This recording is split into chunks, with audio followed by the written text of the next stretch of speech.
Whenever you're doing welding, one of the things you have to keep in mind is that you're taking the plastic from a solid state, room temperature, it's hard, solid, right?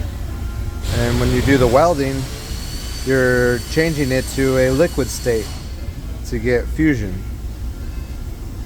Right? When the plastic goes from a solid to a liquid phase through intense heat, the plastic starts bonding to itself. It's basically opens it up to do what it's supposed to do. Alright, so when you get to that, it no longer can actually support itself under its own weight, and it'll start sagging.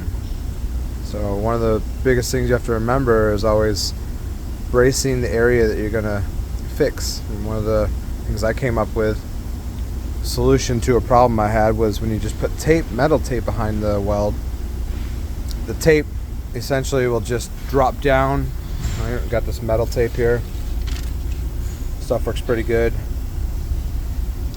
Alright, but if you just put that on there and you have a big weld zone, you're doing a lot of welding on, that heat will actually make that adhesive drop down, and then you're no longer bracing your area. So after years of struggling, I was just at Home Depot one night and I saw the solution, so I want to share it with everybody.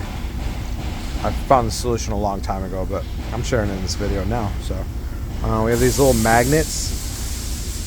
You can take them apart. You can place these on one side of the bumper, and then these pieces of metal, which are bendable, flexible, shapeable, and I've also attached a thin magnetic strip to the back side of that as well. Alright, you place that on the opposite side of wherever you're welding.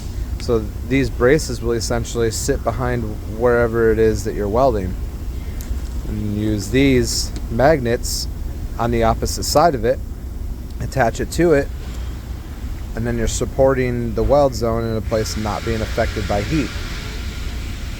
So you have perfect support system right there. Works very, very well. I'm gonna say I figured this out pretty early on. I've been using it for, I would say, at least a decade now. You can try doing the other way, but I'm sure you'll run into the same problem I used to. Too much heat, the weld or the adhesive from the metal tape drops down, you're no longer supporting the area. There you go.